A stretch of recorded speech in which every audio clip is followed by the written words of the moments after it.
السلام علیکم ایہا المؤمنون جمیعا ورحمۃ اللہ وبرکاتہ۔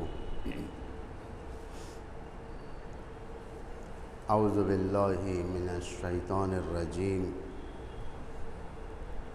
بسم اللہ الرحمن الرحیم۔ الحمد للہ الذی قدرت والسلطان الرافت والامتنان، احمدہ علی تتابع النعم واعوذ بہ من العذاب والنقم۔ اشہد ان لا الہ الا اللہ وحدہ لا شریک لہ، مخالفۃ للجاہدین ومعاندۃ للمبتلین، واقرارا بانہ رب العالمین، واشہد ان محمدا عبدہ ورسولہ،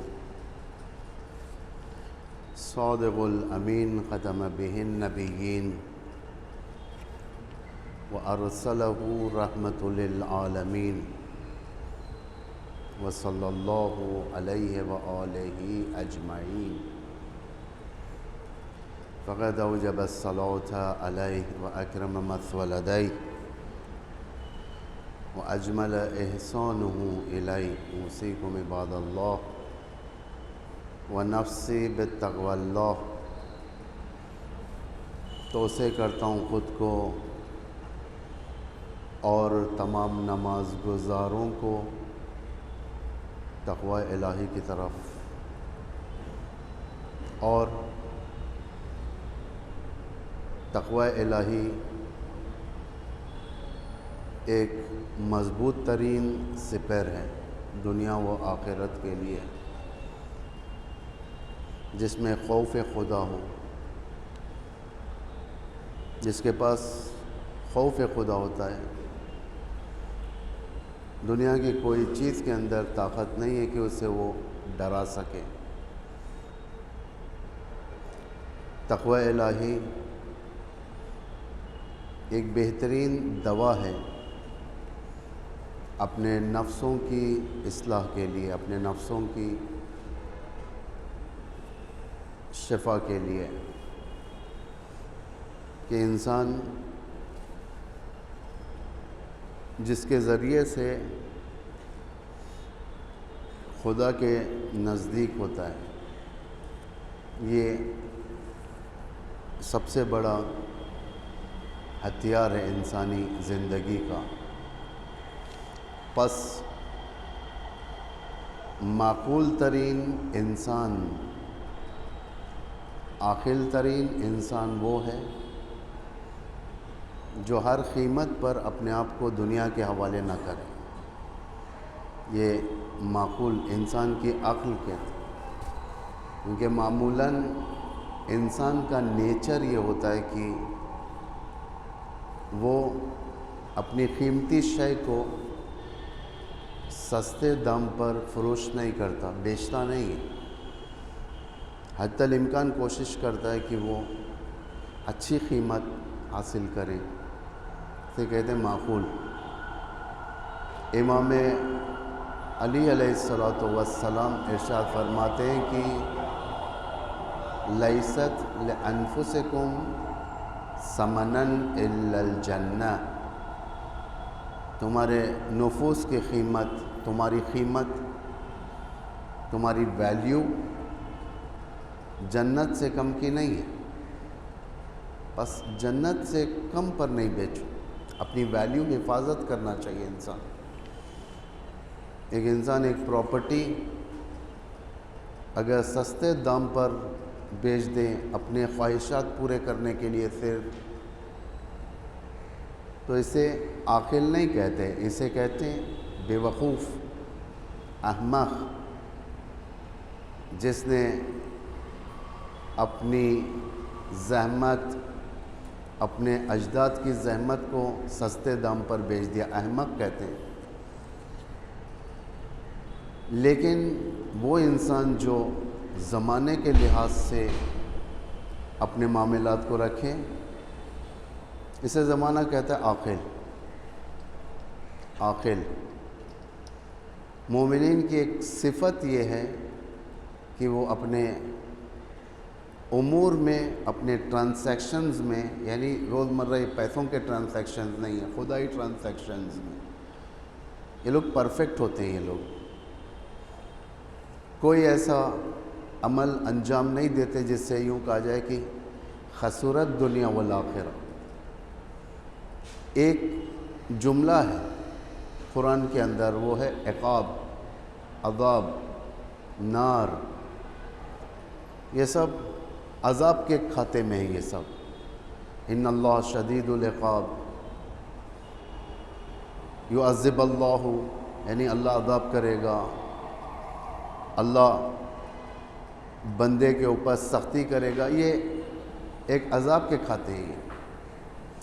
لیکن ایک جگہ خداوند متعال، ایک جگہ مطلب ایک موضوع کے ماتحت 2-3 آیتیں اس طریقے کی، اور بھی زیادہ ہو سکتی ہیں. پروردگار ارشاد فرماتا ہے کہ خاسرین یعنی گھاٹا اٹھانے والے، خسرت دنیا والآخرہ، دنیا اور آخرت کا گھاٹا اٹھانے والے، خسران مبین، یہ واضح گھاٹا ہے. یہ ان لوگوں کے بارے میں جنہوں نے اپنے معاملات کو داغون کر دیا، یعنی برباد کر دیا. عذاب یغزی، ان کے لیے رسوا کن عذاب ہے. عذاب رسوا کن عذاب. کیوں؟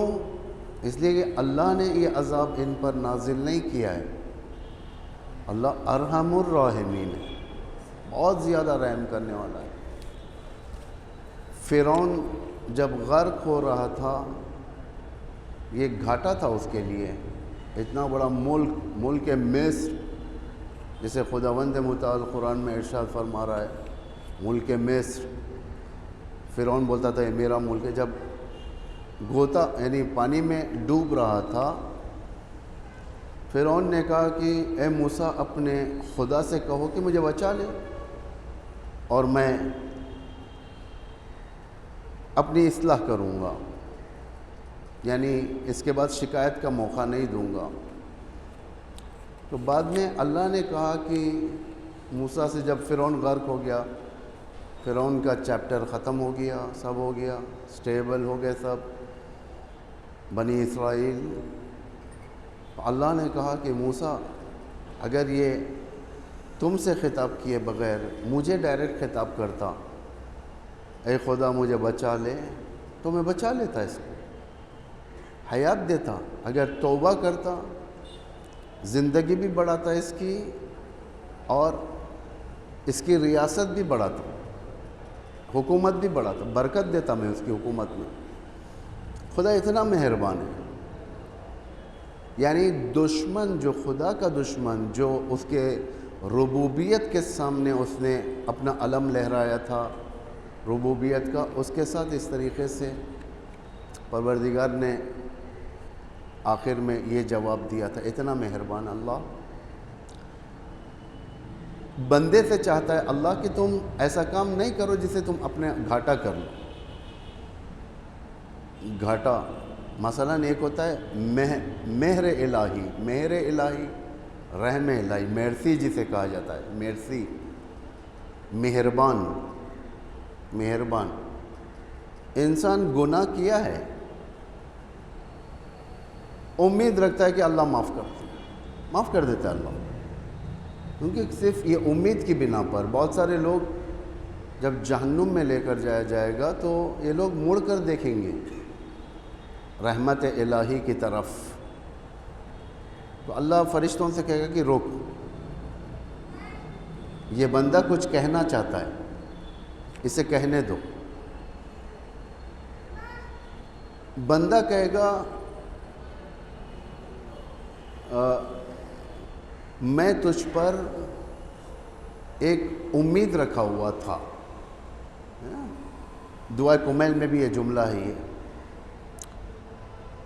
زن کے نام سے ہے. زن یعنی گمان. گمان یعنی گمان مثبت, ایک پازیٹیو ویو اللہ کے اوپر. ظن بک اللہ اخبرنا بفضلک انک یا کریم وظن بک, یعنی اللہ سے کہے گا کہ میں تجھ پر ظن بک, میں تجھ پر ایک گمان رکھا تھا, ایک ویو بنایا تھا, اللہ کا ویو میں نے اپنے ذہن میں بنایا تھا. انک یا کریم, کہ تو کریم ہے, تو یہ میرے ذہن میں تھا. دنیا میں گناہ بھی کرتا تھا میں, میرے ذہن میں یہ تھا کہ تو کریم ہے, تو کریم ہے. خدا کہے گا کہ پارشل ایمان تھا اس کا میرے اوپر, یعنی میرے رحمتوں کے اوپر پوری طور سے ایمان رکھتا تھا, لیکن میرے عقاب کے اوپر اس نے توجہ بھی نہیں دیا, دینا بھی نہیں چاہا. انسان کے سامنے دو آپشن اگر ہوں, ایک ہو ایک اچھا گھر, دوسرا ہو زندان. انسان کس کی طرف زیادہ سوچے گا؟ خواب کس کے دیکھے گا؟ زندان کے دیکھے گا؟ نہیں دیکھے گا, گھر کی طرف دیکھے گا. یہ گھر ہوگا میرا, یہ کمرہ ہوگا, اس میں نعمتیں ہوں گے, فلاں نعمتیں ہوں گے, میں آسانی کے ساتھ رہوں گا. کوئی انسان زندان کا خواب نہیں دیکھتا. اتفاق سے انسان کا نیچر ہے یہ کہ وہ زندان یعنی عذاب الہی کا خواب نہیں دیکھتا, ہمیشہ پازیٹیو ویو رکھتا ہے. اللہ معاف کر دے گا, میں نے گناہ کیا ہے, ٹھیک ہے اللہ معاف کر دے گا, آئندہ کوشش کروں گا نہیں کرنے کی. پازیٹیو ویو جسے کہا جاتا ہے.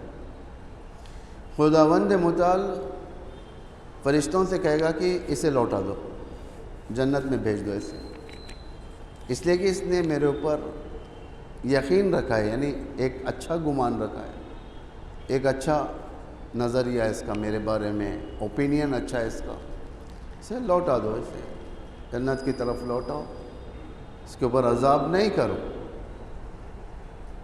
یہ پروردگار کا ایک وہ ہے, یعنی یوں کہا جائے کہ رحم جسے کہا جاتا ہے, مہربانی, مرسی, جسے بسم اللہ الرحمن الرحیم, خدا مہربان اور نہایت رحم کرنے والا ہے. خدا نہیں چاہتا کہ بندوں کو نقصان ہو, نیچر معاف نہیں کرتی, رحم معاف کر دیتا ہے اللہ کا, نیچر معاف نہیں کرے گا. اگر آپ گولی چلاؤ گے انسان مرے گا, اگر بلیڈ سے ہاتھ کاٹے گا خون بہے گا. جیسے کہا جاتا ہے جیسی کرنی ویسی بھرنی, یہ نیچر کا تقاضا ہے, یہ تقاضا یہ ہوتا ہی. اگر گالی دوں گا ریاکشن بھی ہے, اگر میں زہر پیوں گا موت بھی ہے, یہ نیچر ہے. ایک سیکنڈ کے لیے بھی نیچر تمہیں معاف نہیں کرے گا, ایک سیکنڈ کے لیے. اگر یہ جتنا نیچر ہے اللہ کا, طبیعت الہی جسے کہا جاتا ہے, درخت, یہ سب اگر تم ختم کر ڈالو گے, اللہ تمہیں اے سی کی ہوا نہیں دے گا, گرمی دے گا, بارش ختم کر دے گا, مشکلات میں ڈال دے گا. اسے کہتے ہیں گھاٹا. خسرت دنیا والآخرہ, یہ خسران مبین, یہی ہے. دین ان چیزوں کی طرف زیادہ اہمیت دیتا ہے, دین ان چیزوں کی طرف انسان کو اپریشیٹ کرتا ہے کہ تم خدا کے راستے پر رہو, خدا جس طریقے سے چاہتا ہے اس نظام کو ایکسیپٹ کرو. انسان اوور سمارٹ نہیں بن سکتا اللہ کے سامنے. اوور سمارٹ یعنی میں جو کرتا ہوں وہ صحیح ہے, یہ اسے کہتے ہیں اوور سمارٹ. جب اسی انسان کو نقصان ہو جاتا ہے تو کہتا ہے کہ یہ اللہ کی طرف سے مقدر, تقدیر, فوراً اٹھا کر ڈال دیتا ہے دوسروں پر, بلیم کرنا شروع کرتا ہے. زندگی جب تک اچھی جاتی ہے انسان کی, بیوی بچے راضی رہتے ہیں, سب چیز ہوتا ہے, گھر اچھا چلتا ہے, کہتا ہے کہ چونکہ میں کیپیبل ہوں, میں ارن کرتا ہوں, میں لاتا ہوں, میں کھلاتا ہوں، میں پالتا ہوں، یہ انسان کا نیچر ہے. یہ میں یہ کرتا ہوں، میں وہ کرتا ہوں. جیسے ایک جھٹکا ملا اسے نقصان کا، اللہ تیری کیا مصلحت تھی، تو نے میرے ساتھ کیوں کیا ایسا، تجھے میں ہی ملا کیا، میرے بچوں پہ تو نے رحم نہیں کیا، چھوٹے بچے ہیں، کچھ تو رحم کر دیتا. تو ایک اگر نوٹس آ جائے انسان کو، مثلا جس گھر میں انسان رہتا ہے، خدا نخواستہ کسی کے ساتھ ایسا ہو، نوٹس آ جائے کہ تمہیں گھر خالی کرنا پڑے گا،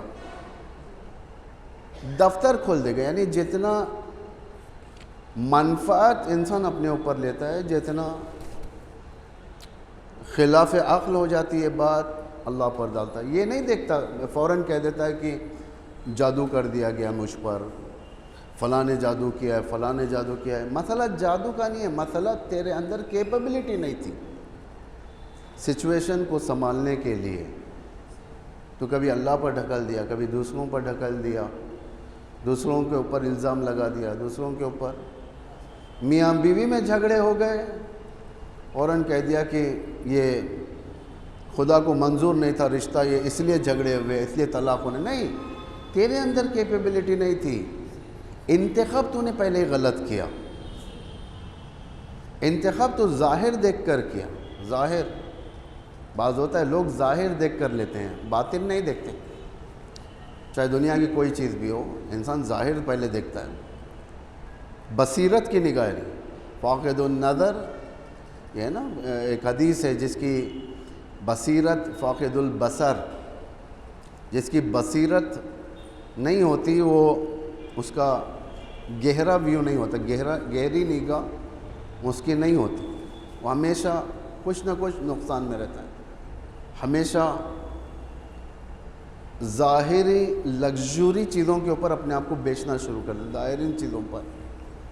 ظاہری چیزوں کے اوپر اپنے آپ کو معاملے کرتا ہے، بیچتا ہے اپنے آپ کو، اپنے نفس کو بیچتا ہے، اپنے بدن کو بیچتا ہے، اپنی فکر کو بیچتا ہے انسان ظاہری چیزوں پر. اس لیے بڑے انٹلیکچوئل لوگ، چاہے کتنے بھی ظالم حکومت کیوں نہ ہو، یہ لوگ اپنے آپ کو نہیں بیچتے، اپنی بات کہتے ہیں. آپ دیکھیں کتنے ایسے ممالک ہیں جہاں پر زبان کھولنے سے سزا مل جاتی، جیل ہو جاتی ہے. ہندوستان میں اب شروع ہو گیا، یہ ہندوستان کے اندر شروع ہو گیا، جیل ہو جاتی ہے. اگر کوئی انسان حق بولے جیل ہو جاتی ہے. اگر کوئی انسان کسی حکومت کے کسی حرکت کے اوپر کرٹیسائز کرے، جیل ہو جاتی ہے. لیکن اپنی ویلیو سمجھنے والے لوگ اس سے کمپرومائز نہیں کرتے.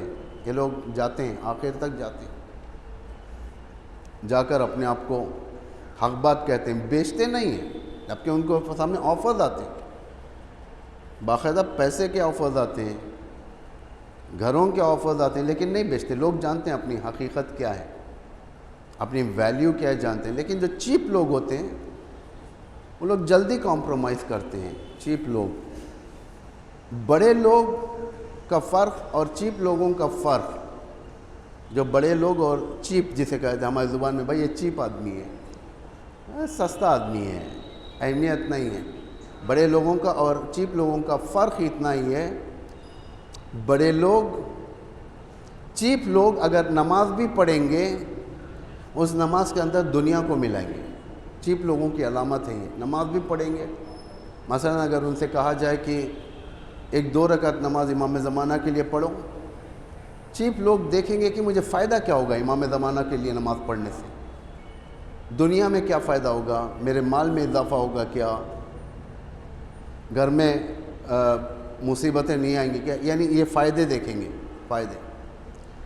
لیکن بڑے لوگ اپنے بزنس میں بھی اللہ کو رکھیں گے. چھوٹے لوگ اللہ کے معاملے میں دنیا کو گھسائیں گے، بڑے لوگ اپنے بزنس میں بھی اللہ کو جدا نہیں کریں گے، اللہ کو رکھیں گے. یہ 2 فرق ذہن میں رکھیں آپ لوگ، کیونکہ یہ بہت ضروری ہے. یہ انسان معاملہ کرتا ہے، وہیں پر گھاٹا، خدا کہتا ہے خسران مبین، یہ بڑا گھاٹا ہے. خسرت دنیا والآخرہ، دنیا اور آخرت کا گھاٹا یہ ہے. ریاکاری گھاٹا ہے، یہ سب بہت ساری انرجی ختم ہو جاتی ہے، پیسہ ختم ہو جاتا ہے، انسان سب کے سامنے پیسہ نکال کر دیتا ہے بتانے کے لیے کہ میں اتنا اتنا دے رہا ہوں، ختم ہے، خسران المبین، اس کے عمل میں کچھ نہیں رہتا، ایک مطلب۔ دوسرا، شہادت یعنی برسی شہید قاسم سلیمانی کی، اس کے بارے میں ایک دو تین جملے میں بیان کروں کہ شہید ناقابل فراموش ہیں، یعنی زمانے گزر جائیں گے لیکن شہید کو نہیں بھلایا جائے گا، ان شہداء میں سے ہیں یہ۔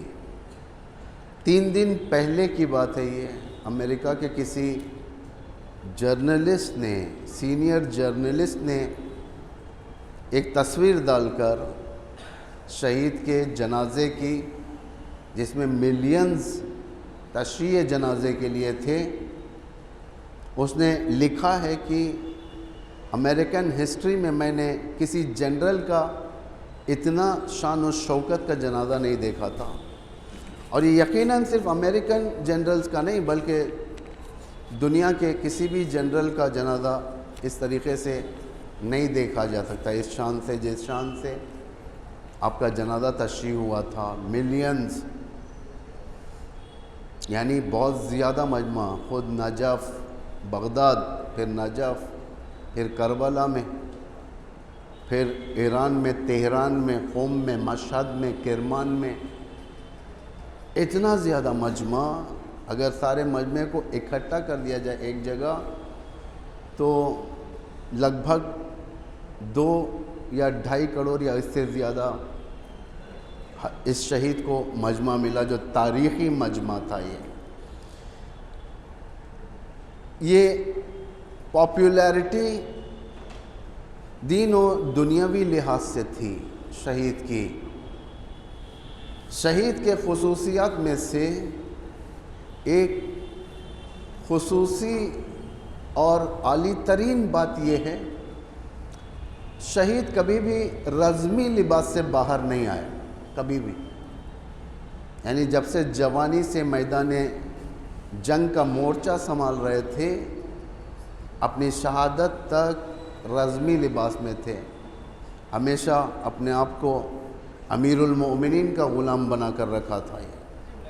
یہ سب سے بڑی بات ہے کہ نقش قدم پر چلنا امیر المؤمنین کے۔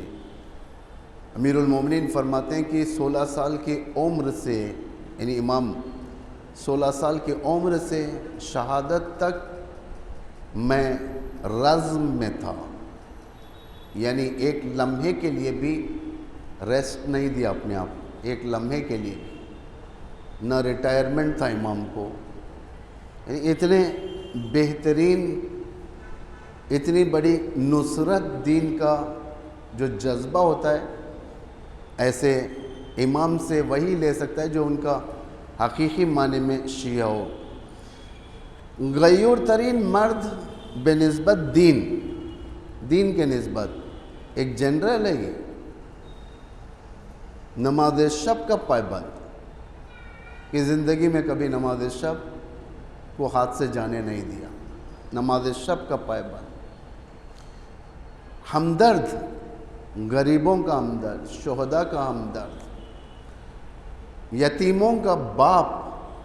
آپ نے دیکھا ہوگا کتنے ایسے ویڈیو کلپس ہیں جو چھوٹے چھوٹے بچے معمولاً دوسروں سے لگنے کے لیے پیچھے ہٹتے ہیں، نزدیک جانا پسند نہیں کرتے، شہید سردار کے گود میں بیٹھ کر اپنے باپ کی طرح ان سے فیض حاصل کرتے ہیں، فیض رحمت۔ یہ ایک بڑی سائن ہے، یہ غلامان امیر المومنین کی بڑی سائن ہے یہ۔ آپ نے ایسے بہت سارے کلپس دیکھیں، این نماز کے وقت شہید قنوت میں ہے، سردار قنوت میں ایک بچہ لے جا کر گلاب کا پھول دیتا ہے، وہ لے لیتے ہیں اسی قنوت میں، کتنا اچھا دکھتا ہے یہ۔ غلام امیر المؤمنین کی اوصاف میں سے یہ اوصاف، مہربان، ایک دھارس تھی ناموس اسلام کے لیے۔ اگر ایک خاندان ہے جس کے اندر ایک شجاع، شجیع، بزرگ اور ہر معاملات فہم جو اس کے گھر میں ہوتا ہے، وہ ایک ڈھارس ہوتی ہے، گھر کی سردار ہوتا ہے وہ، اس کا وجود دلوں کے اندر ہمت پیدا کرتی ہے۔ اسی طریقے سے اسلامی ناموس کے لیے سردار ایک بہترین محافظ تھے۔ نام غیور، غیرت مند انسان اسی کو کہتے ہیں۔ غیرت دینی ان کے اندر، غیرت ملی ان کے اندر۔ سب سے بڑی خصوصیات میں سے ایک خصوصیت یہ ہے کہ جنگ کو مینیج کرنے والے تھے، یہ جنگ کو مینیج کرنے والے۔ ایک دشمن کی طرف سے جنگ مینیج ہو رہی تھی، یہ جو آپ نے دیکھا داعش کی جو جنگ تھی، دشمن کی طرف سے امریکہ نے داعش کو بنایا، جیسا کہ خود ان لوگوں نے اقرار کیا اس بات کو کہ داعش کو ہم نے بنایا، امریکہ نے بنایا، اوباما نے بنایا۔ خود بعد میں ٹرمپ نے آ کر اس بات کو کہا کہ اوباما کہتا ہے کہ اس نے بنایا، ہیلری کلنٹن کہتی ہے کہ اس نے بنایا داعش کو۔ دشمن کا ایک کنٹرول روم ہوتا ہے جہاں سے بیٹھ کر یہ لوگ ہر چیز کنٹرول کرتے ہیں، ایک جنگ کو کنٹرول کرنا۔ یعنی ان کا کام یہ ہوتا ہے کہ جنگ کو جہاں چاہے وہاں پہنچاؤ جنگ کو، لیکن اپنا گھر سیکیورڈ رکھو، جنگ کو اس گھر کے اندر آنے نہ دو، اسے کہتے ہیں کنٹرول کرنا۔ تو دشمن نے کوشش کیا کہ اس جنگ کو پہنچائیں، وہاں پر ایرانین بارڈرز تک پہنچائیں۔ عراق کو ڈسٹرب کیا، سیریا کو ڈسٹرب کیا، یہ سارے علاقوں کو اس نے کافی بہت خطرناک کیا تاکہ یہ جنگ ایرانین بارڈرز پہ آئیں اور داعش ایران کے اندر داخل ہو جائیں، اور جانے کے بعد ایران کے ساتھ بھی وہی کریں جو سیریا اور عراق کے ساتھ کیا تھا۔ لیکن رہبر کی عظیم ترین تدبیریں، بصیرت کہ رہبر نے اس جنگ کو کنٹرول کر لیا، رہبر نے اس جنگ کو بارڈرز پر آنے نہیں دیا۔ ایک وہ شہر جو عراق کے اندر 360 ڈگریز آکیوپائڈ تھا، یعنی پوری چو طرف سے دشمن گھیرا ہوا تھا، اس شہر کو قاسم سلیمانی، جو کوئی پہنچ نہیں سکتا تھا اندر، نہ اناج پہنچ سکتا تھا، نہ پانی، کچھ نہیں، سب چیز بند کر دیا تھا، یعنی ایک پیاسا چھوڑ دیا گیا تھا، بھوک میں چھوڑ دیا گیا تھا۔ قاسم سلیمانی چند لوگوں کے ساتھ اس شہر کے اندر جاتے، ہیلی کاپٹر کے ذریعے سے اپنے آپ کو بچاتے ہوئے واقعاً جاتے۔ رسک، کوئی بڑا جنرل یہ رسک نہیں لیتا، آرمی کو بھیج سکتا ہے، لیکن خود گئے اور چند لوگوں کے ساتھ، اور جا کر اس شہر کو آزاد کروایا۔ یہ جنگ جو امریکہ کے وائٹ ہاؤس کے اندر سے جو کنٹرول ہو رہی تھی، مدیریت جسے کہا جائے، مینیج ہو رہی تھی، یہ جنگ کا سارا مینجمنٹ کا پورا طریقہ امریکہ کے فیل کر اپنے ہاتھ میں لے کر اس جنگ کو دوسرے رخ موڑ دیا۔ یہ سب سے بڑی کامیابی تھی۔ یہ اوصاف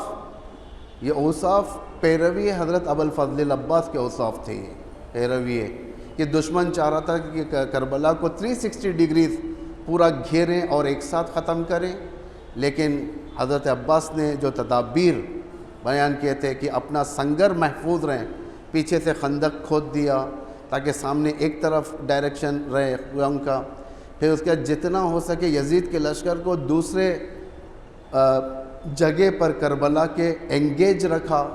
اس طریقے سے جو کنٹرول کیا تھا، ایک سیم سسٹم اس مکتب ابوالفضل العباس کے شاگرد نے، قاسم سلیمانی شہید نے اس سسٹم کو کنٹرول کیا۔ یہ سب سے بڑی بات ہے۔ یہ آج تک دنیا حیران ہے کہ قاسم سلیمانی کیا اور بھی پیدا ہو سکتے ہیں کیا؟ یقیناً پیدا ہو سکتے ہیں۔ جب تک مکتب غدیر رہے گا ہمارے پاس غدیری سانچہ ہے، رہبروں کے اندر خطا نہیں ہوگی ہمارے، اس لیے قیامت تک کے لیے ایسے رہبر چلیں گے۔ سانچہ ہے ہمارے پاس غدیر کا، اور جب تک کربلا ہمارے پاس زندہ رہے گا کربلا کے ایسے واریئرز پیدا ہوتے رہیں گے قیامت تک. اسی لیے دشمن نے ان دو مکتبوں کے اوپر حملہ کرنا شروع کر دیا. ایک غدیر پر حملہ کیا تاکہ ولایت کا کانسیپٹ ویک ہو جائے، رہبر پر حملہ کرو، امام خمینی پر حملہ کرو، اسلامک ریپبلک یعنی انقلاب اسلام کو باقاعدہ کوسچن مارک کے اندر لاؤ کہ یہ حکومت نہیں ہو سکتی، یہ فلاں نہیں ہو سکتی، یہ کیا اپنے آپ کو امام لکھتے ہیں، یہ کیا اپنے آپ کو رہبر بنا لیتے ہیں. یہ سب اس طریقے کے جو حملے ہوتے ہیں یہ دشمن کی سازش تاکہ مکتب غدیر ویک ہو جائے. دوسرا، کربلا کو ویک کرو، یعنی اتنا زیادہ بدعتیں اس محرم و سفر کے اندر گھسا دو، اتنا زیادہ بدعتیں خرافات اس محرم و سفر کے اندر داخل کر دو، اصل کربلا پھیکی پڑ جائے، تاکہ دنیا کو معلوم نہ ہو کہ کربلا کیا چیز ہے. کربلا ایک ایونٹ ہے، جس طریقے سے کرسمس ہے، جس طریقے سے دوسروں کے ایونٹس ہوتے ہیں، مثلا کممیریٹ کرتے ہیں، کوئی سیلیبریٹ کرتے ہیں، کسی میں اسی چیزوں کے اندر کربلا کو ختم کر دیا جائے، گھوڑ دیا جائے، کربلا کا گلا گھوڑ دیا جائے، تاکہ کربلا کے اندر صلاحیت ہے. کس چیز کی صلاحیت ہے؟ سردار قاسم سلیمانی بنانے کی صلاحیت ہے، عماد مغنیہ بنانے کی صلاحیت ہے، سردار باقری بنانے کی صلاحیت ہے، سیاد شیرازی بنانے کی صلاحیت ہے. یہ سارے کے سارے جو سردار بنتے ہوئے ہیں ایران کے اندر، مکتب اسلام کے اندر پرورش پائے، یہ سارے کے سارے کربلا نے بنائے. تو دشمن کو ہم اور آپ سے زیادہ معلوم ہے کربلا جب تک رہے گی یہ بنتے رہیں گے. اس لیے کربلا کو ختم کرو، کربلا کا گلا گھوٹو، کربلا کو اسیسینیٹ کرو، کربلا کو ویک کر دو، کربلا کو بے اثر کر دو. یہ دشمن کی سازشیں. اسی لیے دیکھیں ہر محرم میں، ہر عزاداری میں ایک نئی چیز دشمن دیتا ہے، ایک نئی چیز دیتا ہے. پہلے ایک زنجیر زنی تھی، سینے پہ مارتے تھے، اب کلے کاٹ لیتے ہیں، بازو کاٹ لیتے ہیں، اب نہ جانے گلے کاٹ لیں، گولی مار لیتے ہیں، نہ جانے کیا کیا کر لیں. نئی چیزیں تاکہ لوگ خوف کھائیں کربلا سے، دور بھاگیں کربلا سے. عاشورہ جلدی ختم ہو جائے بھائی، ہمیں نہیں چاہیے، چونکہ باوا دادا آتے تھے اس لیے ہم کو بھی کرنا ہی ہے. یہ سب دشمن کی کریشنز ہیں. یہ سب اسے وہی لوگ سمجھ سکتے ہیں جو ببصیرت ہیں، جو مکتب کربلا کو صحیح طریقے سے نگاہ رکھنے والے.